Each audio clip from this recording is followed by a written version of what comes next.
Happy Wednesday, boys and girls. My name is Jeffery Scott Meto, and who would have thought less sleep equals more energy? Who would have thought less sleep equals more energy? Now, true, it could just be adrenaline. It could just be me still flying off of my New York trip. It could be just a, mere change in the lifestyle that gives me a little bit of dopamine or serotonin jolt to make it exciting, because I've been getting a lot done. Well, it's only been one day. Okay, so it's been 2 days, like 2 days, and getting up early this morning. I think I went to bed probably about midnight, close to midnight, and I woke up, of course, periodically through the night. Not so much to pee. I may have peed once. Yeah, I think I peed once, but that was like maybe 5, later in the sleep. It wasn't in the middle of the night. And I went back to bed, slept a little bit, woke up. I think 6:46 is the number I remember. And I wanted to get up at 7:30 because I got an eye appointment at 10:30. And I work downtown today, and my appointment is right by the job. That's where I, booked it years ago and still been going to her. Alicia Barnes is her name. Black female for all you people. Black Lives Matter. Reparations. I didn't have to go there, did I? You notice I don't go there anymore? I really don't. The only thing I do is talk about me now. And I think I started the conversation yesterday that I can talk about relevant topics. I can talk about Steelers and get more likes and more hits. I can talk about things that are in the news, but they don't concern me, basically, if that's the right word. I don't feel that they're relevant and they're exciting to a degree, but I'm gonna do what I want to do anyway, or I'm gonna figure out a way to do it. I was gonna say faith and confidence. I have confidence, not faith, because experience has taught me this. This is not completely not based on that, no evidence. I have evidence and experience in working the system and how you can manipulate. Well, manipulate might be the wrong word. Yeah, you can also manipulate it if you have to. You can manipulate and navigate the system to where I can get whatever I want and everybody can be happy. It's just the way to do it. You just gotta have the wherewithal or capability or cerebral capacity to figure it out and to work it out, to see things differently, see things in a different way. And I realize I've always done it. I've always seen things my way from my point of view. This may even go back to the Wayne Gretzky Greatest Athletes show documentary, where he said that unsupervised play, you let kids or whatever just go out and do their own thing and figure it out themselves. And more than likely, they're gonna figure out a different way of doing it. They may or may not be get better production or more efficient than the so-called norm. Even though the norm has been worked out maybe for thousands of years, any habits or methods or mechanisms we do things, for thousands of years of trial and error, the group of us, society as a whole, through information that's been passed down, has kind of worked out what may or may not be the best way to handle this, the best way to do this. But human capacity has shown me, human ingenuity, human creativity has shown me my experience that people will figure something out. They will figure out a way to mess something up. They'll figure out a way to fix it. They can figure out some miraculous stuff.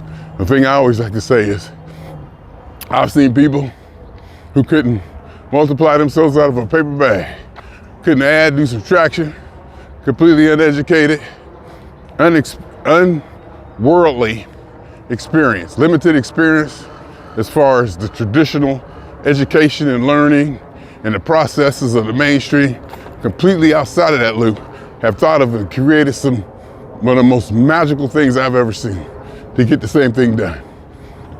It's all about execution. It's all about your capacity or your need to have something happen. So, I look back over my life, and there's been moments where I saw something that I saw worked, and I just kept going with it. And to me, it was intuitive. Fish don't know their way. I mean, a lot of times I'm like, everybody should be doing this. It's the way it works best. Why isn't everybody doing it this way?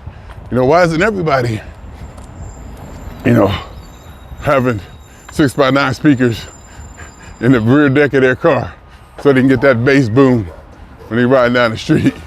I developed all that stuff. Why isn't everybody Velcroing hard drives on the back of their laptop to get better, to get more hard drive space? On laptops now, they come with smaller SSD drives. Just little things, that I've just taken to be intuitive. And I guess, I do have greater cerebral capacity, if that's a word I just made up, than most people, based on experience and just probably genetics and education, the way I was brought up, my parents, the household, the number of people, number of words that were spoken to me or I was talked to, interactions in early life, my openness to human beings, my time to turn around. Not a natural, but a easygoing, just unapprehensive view on life and people. I wasn't raised with threats. I wasn't taught threats. I wasn't taught I had enemies. So I'm open to a lot of things that a lot of people I know for a fact, are leery of, or just flat out don't trust, or just tell you, just don't do that. And they've never done it, but they've heard something about it on the internet or from hearsay. So I'm open to that, and I'm really have always been open to doing things the way I thought they should be done. Even at a young age, I'd evaluate what was told, what I was taught, the reasoning behind it, with this, with that, and I would say, that don't make no sense. And I would question it. Sometimes I get a answer or response to it, makes it, oh, okay, I see it now. Or other times I just hold on to that belief, that belief ain't accurate, or it's not,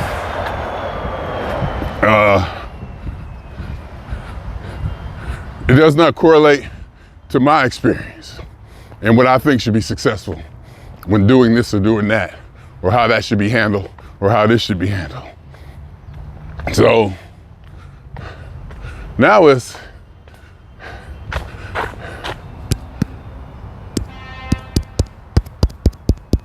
okay, I just wanted to make sure it's not going in the green.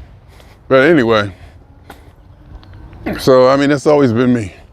That's always been me. And I was going through stuff in storage, and my God, I kept just about every task and assignment that I've done for companies for the last 20 years. I got printouts, full page, full 8x12 sheets of paper with all my tickets on it, before ticket system, handwritten, a lot of them handwritten, everything I've done. Every task I performed, I noted. Probably because of something that I want to do for myself, and probably because it was required by the job to justify what you've been doing or how you've been doing it. So I threw away probably, I got 50, 60 pounds maybe of papers. Did you know they say 100 sheets of paper is about a pound? I'm thinking about that because I might have to shred some stuff. Because I got a lot of, the government, when I was dealing with my taxes and government issues way back, every government puts your social security number on everything. So you should shred all those papers. Usually I don't care, but there were so many of them that, I wanted to go through them and at least get the overwhelming majority of them and put them aside. Because there's another box of stuff that I want to shred from my father's from my father's papers and stuff. It has his social security number all on it and everything. So I'm gonna take that and pay for it. I think they want $1.49 a pound. You know, so I probably got 50 pounds worth of stuff. But, you know, I have peace of mind. Blah, blah, blah, blah, blah, blah. You know, I'm not so worried about my address. It's just the social security number, you know. And I go through all this stuff. Stuff is already organized. It's just the piles just kind of got messy. But everything's always already organized. I can pick up a stack and look through it. It's the exact same stuff. Everything's, you know, preliminary organized. So I was able to shoot through a lot of that. And I did that during work yesterday while handling my business because my energy is up. Because I was up early yesterday, 7:30 again. Got out there, got some steps. DMV, I told you all about it. Got to the DMV, got home early enough to where I was able to jump in the car and drive to Pasadena and get some stuff done. So I'm just, you know, my energy is up. And who would have thought that sleeping less would give me more energy? Me, because I've actually said that before. One of my sayings is, there's a such thing as sleeping too much. There's definitely such a thing as sleeping too much, but this may not be it. This may be something different. Can you see the difference if I'm looking here or if I'm looking here? See the difference? But, so that's why I'm out here now. You know, I'm gonna go get my eye exam, and then tomorrow, it'll be like a regular day, nothing happening before work. I'm scheduled to get up at 9:20 was my get up time, so I can get out and start walking at 9:30 and be back home at 11. Give me an hour to take a shower, get dressed, which is more than enough time so I can just relax, kind of settle in. And, you know, if I see something I want to do, I can do this or do that. You know, and I eat during work. So basically, when I get my breakfast, quarter cup of grits, quarter cup of cottage cheese, and half of Italian sausage link, and water with my multivitamin. And I have been taking generic Claritin due to the rainy seasons and stuff, I guess you can call it. So I kind of backed off of that. So I get that, and when I sit there and eat that, I'm, you know, doing my personal computing, doing a little bit of personal computing, tidying up, getting this, doing that, and starting up my work computer, getting it ready. So when it comes 12 o'clock, go time, you know, I'm ready. And 12 o'clock ain't even go time. 12 o'clock is punch in time. Go time is 12:15. And I make sure that, you know, I'm in place, things are working, so that the metrics of our performance, I'll be ready to, you know, handle those. Which I would want to say, third month in a row, top analyst, baby, by a margin, by multiple percentage points. This boy don't play. This boy does not play at all. None. Actually, I do. I play a lot. Shut up, Jeffrey. That's all you do is play. All you do is play, but you play hard. Okay? All you do is play, but you play hard. You play very hard. And your play, a lot of times, is work. Your play, there's like something to your play. You know, sure, you know, you play, but there's something usually productive, or what's the word I could use? There's something usually productive, or it's producing something or learning something. There's something extra to it. There's something on it, even though I'm playing. So I don't have games, I have tools. My games are tools. And my things I do to keep my mind occupied, or if I just want to do that or do this, is usually producing something or organizing something. Organize everything. I was looking through some stuff, you know, through the storage, because my extra energy got up with the storage Sunday or whatever day that was, did some work in there, pulled some stuff out of there, stuff that's been in there, papers that's been there for 20 years. Like I said, I got like 50, 60 pounds of that stuff probably that I can just throw away. I filled up a trash bag with paper. It's so heavy, I might have to double bag it because it might just, bust. It was just pure paper, just got rid of it. And I'm looking at all the people I served and helped at the different jobs, and seeing names, remember names. Is there anything about that stuff that I may or may not want to keep? It's the names of the people that I work with and what I did for them. And if I saw little notes, in fact, the little notes were usually set aside anyway. I was so organized even during my regular life that when I picked up a folder, someone would be like this thick, a folder of my tasks or help desk tickets or whatever, because a lot of times we used to do them on paper. Back in the day, we had to do everything on paper, turn it in. It would be all tasks. Any extra peripheral, like, oh, Jeffrey, any personal messages weren't in that stack. And I had another, I would have another folder or group for that, for each job, like my personal thing. When I worked for the Army Corps, I had a folder that had all our gambling in it. The Avocom too, all the Avocom stuff. It was separated from business, from HR kind of stuff, and insurances, that administrative stuff, and the personal stuff, and the gambling stuff, and my personal notes, and school, same thing. So I just shot through all that stuff, got rid of a lot of it. So I'm feeling good. Who would have thought that less sleep equals more energy? Now true, it may hit me later, but hopefully when it hits me later, I have my weight down and I'll be sensible. Hopefully when it hits me later, I have my weight down and I'll be sensible enough to keep it down on the weekend, this coming up weekend. That's what I'm talking about. I'm always looking to the weekend. I do good during the week, except for today. We'll see what we do today. Going in the office, there's always food. Going in the office, there's always food. In fact, I may skip breakfast, but I like to have something in my stomach. I may skip breakfast. I don't know, I gotta see about that, because I really like having something in my stomach.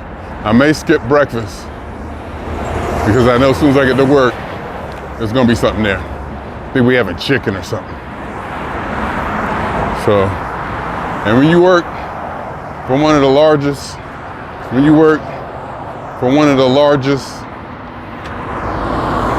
law firms on the planet, worth multi-billion dollars a year revenue, you eat good. You do everything good. In fact, when I was in New York and I saw their gym, they had a gym. I mean, this is a Time Life building. This is like downtown, like right by Times Square, right across the street from Radio City Music Hall. You talking about that's like prime property. Next door to it was the Major League Baseball something, I don't know, store or whatever that was, but it was official. I mean, you walk in there and gave us on a tour. We went down in the basement and they showed me that gym. It made me mad. It was disgustingly magnificent. I'm like, and that kind of let me know what I'm dealing with. See, and it just hit me too. I'm in a law firm, one of the biggest law firms in the world. You come in, they tell you that, blah, blah, blah. What do you know about law firms? What do you know about law firms? And then I started to realize law firms are on a different level. Law firms and the way they operate and handle and the prestigiousness of them and the way they're looked at and the way they're respected is on a whole different level. And I'm starting to get that, but I'm kind of spoiled and used to it. And I should have noticed that when I saw, when I came in, we were like on the third or fourth floor, or one of those floors, And it was okay, you know, it was okay. Then they remodeled it. They remodeled everything. I think a bunch of the office, everything. And it just went to a whole different level. It just went to a whole different level. I mean, just magnificence, literal magnificence. And I got kind of used to that. And then I went to New York, and their stuff is on a whole different level. Each floor is a different motif. I mean, it's food, it's cafeteria. I mean, it's coffee, it's just, you know, fountain drinks. It's a heaven. It's literally heaven. And the workstations and the equipment and it's on a whole different level. Everything is new and sharp. And it's us and IT to keep it working. You know, it's a battle because everything don't work all the time. And thank God, because if it did, I wouldn't have a job. But yeah, I took a tour and he showed me the conference rooms, you know, where lawyers get together and they have webinars and people talking to people all over the world and how it's set up and the projectors and how rooms can be broken down or modular and the furniture is all brand new and clean and Zoom meetings and just everything is set up at focus room. We have hoteling, you know, so when people come in, they just grab a seat. You know, you just grab a seat or you reserve a seat because a lot of people working from home and blah, blah, blah, blah, blah. You go from floor to floor to floor. I think they got like 5, 6, 7 floors. Then they got another floor on the 14th. You just go through all these, you just see each floor had a different motif. And I'm talking about nice. I'm talking about some quality decor. I'm talking about some real shit. I mean, this stuff was just like, it's bombarding the senses. It's so immaculate. Well, immaculate might, yeah, it's probably immaculate, yeah. And so we're taking a tour and he said, all right. So we go down to the gym. You go downstairs, you see the name of our company on the door. It's like, cause you know you're in the basement. It's like all white doors. Looks like you're in a government place or something. You open up that door, woo, you see saw the size of that gym and the brand new equipment and the people working out in there. And it was for us only, our company only. And as you walk in, you got people sitting at a desk. We got personal trainers there. There are personal trainers there, I think all the time, 24 hours a day. 2 of them sitting there to help you. And I'm talking about personal trainer looking cats. Cats who look like they do this, you know, the way just the look, you know, not so much all buffed out and stuff, but, you know, just that look they have, you know, with the way their shirts fit or whatever, you know, the haircut, you know, it's like they should be wearing a whistle and carrying a clipboard or something, you know, something like that. You can see that they're fit and they're dressed as if they're fit. So, and I see them, and it's big, beautiful gym. People working out, just getting it on. It's like in the middle of the day too. And then he was like, all right. Then we leave the gym, and there's a nurse practitioner there, 24 hours a day. Like a real nurse, like a real certified something, where she could take blood, they could take blood, and do a lot of the doctor stuff there for free. You can get your blood drawn there. They can send it out. There's a CVS around the corner. They can get your prescription. They can write prescriptions. They can do this. I'm like, oh my God, this is just disgusting. It is disgusting. And then, you know, on my travel, you know, I booked my stuff through their travel agency. And the recommended hotels and the prices of the hotels and what they pay for this or that, it's just on a whole different ballpark than me. It's like the hotel I stayed at, it was the closest one to it, you know, and it was preferred or recommended. It was like $300 a night. I paid $333 a night to stay there for 2 nights. They picked up the other days, you know, that I was supposed to. They flew me out. You know, I flew coach, of course. I didn't, no reason for me I couldn't do it, even if they were gonna pay for it. You know, then when I get there, New York cats, young dudes, you know, they work the desktop side, but they still call it desktop nowadays. You know, were telling me since they come up through law firms, they know how they operate and how expenses and how expenses was appropriate and not, quote unquote, appropriate and not appropriate, for the culture. So he was saying like, some of the stuff that he had done, and expense to the company without blinking. Because some of these lawyers, I know they do. I know for a fact, you can hear just about the tone in their voice that, they'll spend $500 to get a limo from JFK to the office and pay somebody this or that, because these people are billing maybe $5,000, $6,000 an hour.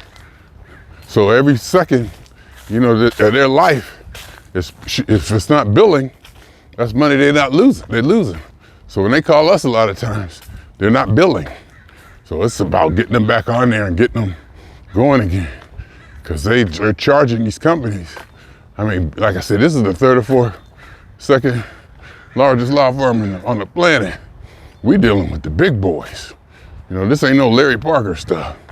This is corporate, huge, billions of dollars stuff. And I just realized that, that's the mentality I'm in. That's not mentality, see, I got distracted by somebody coming. That's the industry I'm in. That's the company that I'm in.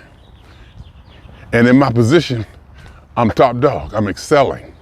So one of the best, largest law firms in the world, when I'm doing help desk analysts, global help desk analysts, I'm like the best, one of the best. And I just take that for granted. That's just who I am. And as I was going through my stuff yesterday, and how you doing? And I was going through my stuff, yesterday from other jobs. I've always been this person. I've always been this guy. That's the standard I've set for myself. The standard is a standard. It's inherent. I walk in thinking,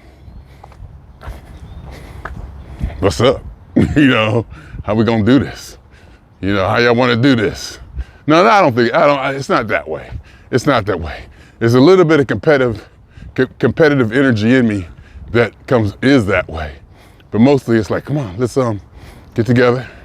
It's not get together, no. And it's not all about harmony and rabbits and bunnies and rainbows either. But it's more platonic. It's more, what job needs to be done? What am I supposed to do? Who's the best to ever do it? And I want to shoot for them. What are the best numbers? What's the highest? It's not even about other people. It's about the statistics and the numbers and the ratings and the performance. It's not about who did it, really. It's about what was done. And I just shoot for it. I look and say, hey, person A, is this really good? I want to find out how they doing it. And people ask me, people coming in, I'm not threatened. I tell them.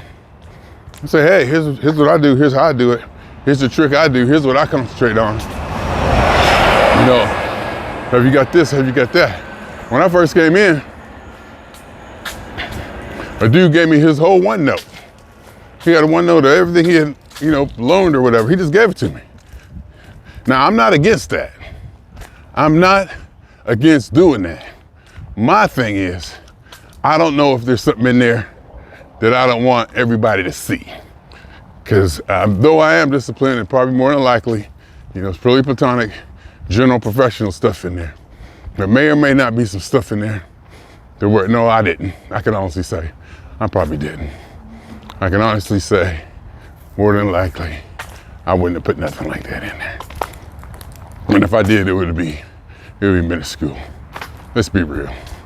Yeah, my OneNote is probably good. I could probably share it, and I probably should. So here's my OneNote here. Somebody did it for me. Here's mine. And of course, now, there's a lot to it. There's a lot in there. And it may be hard to, understand and put together because of my writing or casual writing or, I'm taking notes because I know I'm the only one that's going to be reading them. But all that, there's no, and another thing I realized too, when I went to work in the New York office, is that my department, global technology, may be on a whole different level than than the other. Then the culture, maybe a little bit highbrow, a little bit, not sedity, but a little bit highbrow. It's like very high professional, just, I don't know what the word is, but when I got to the New York office and I'm hanging out with the hardware guys, you know, in the desktop techs, I heard cussing and inappropriate conversations. It had been so long. It had literally been so long since I heard boys be boys. I remember the first one. I was like, I know they didn't. I heard all the cuss words too. All of them. And it wasn't like, you know, people just throwing it around, cussing, just to be cussing. You know, it wasn't like they was on the streets or nothing. But it was splattered or sprinkled with, you know, the words, the right cuss word at the right time. And you can see the way it was coming off. You know, they were comfortable, obviously, saying it around me. You know, and they had me even, you know, slip one in.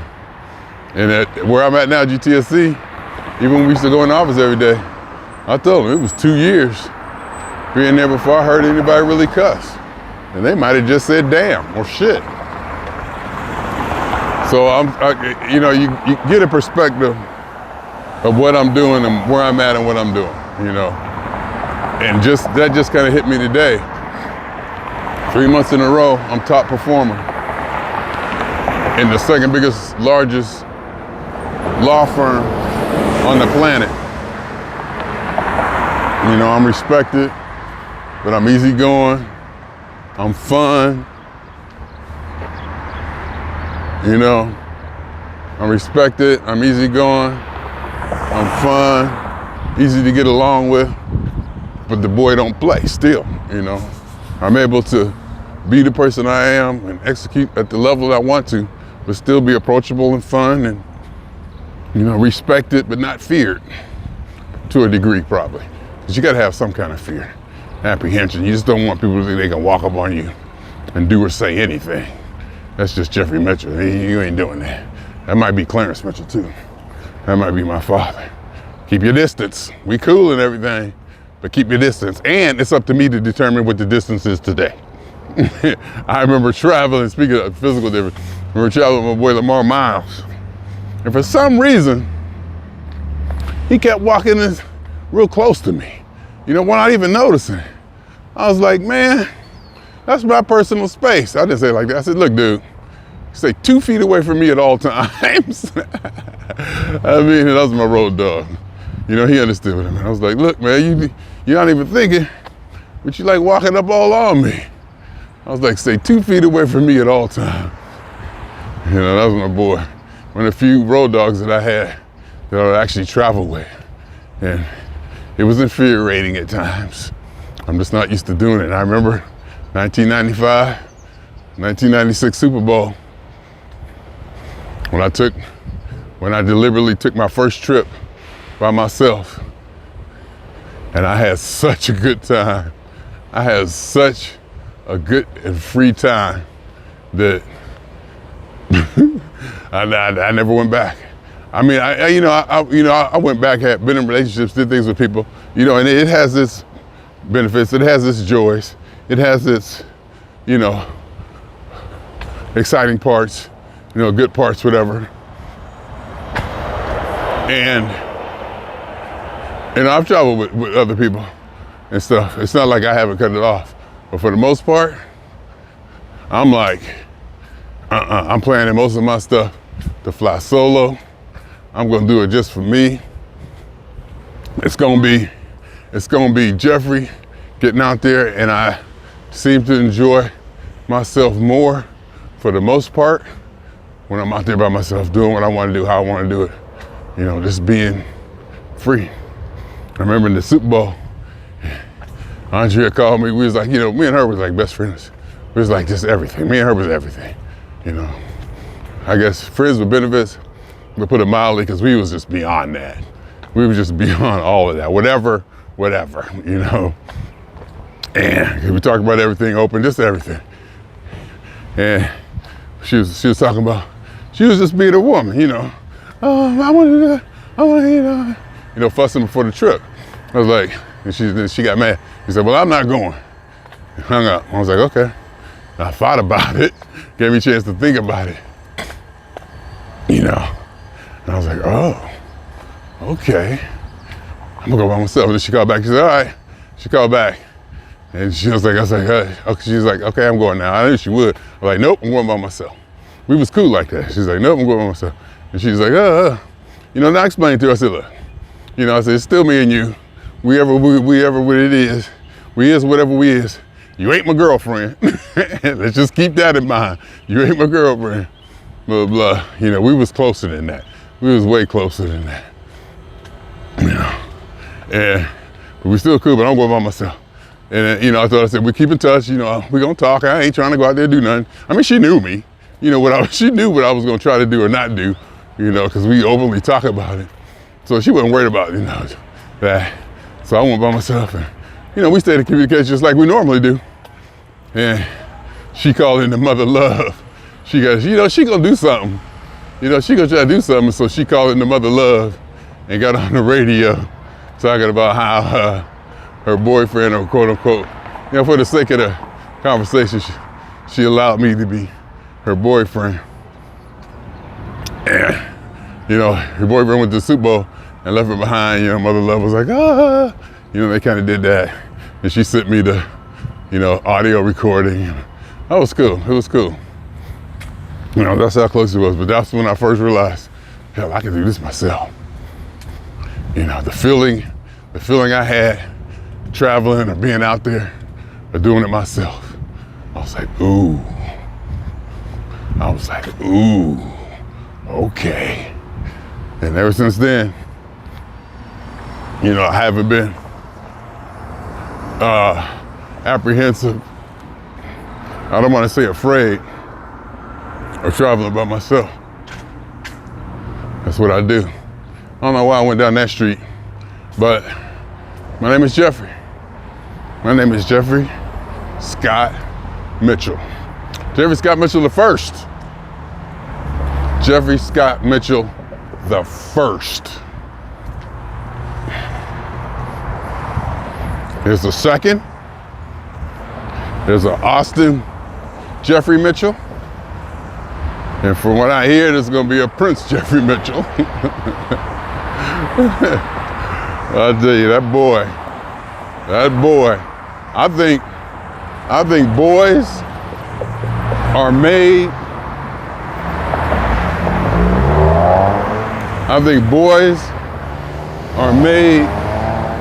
to defy their fathers, to be that thing that their father detests and is not.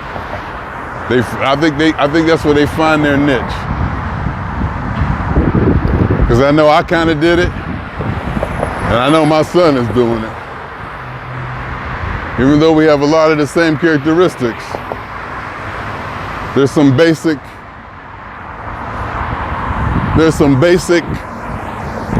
principles or standards that he just don't adhere to, having the name Jeffrey Mitchell or Clarence Mitchell or Mitchell period. He like his mother, that's where I put it.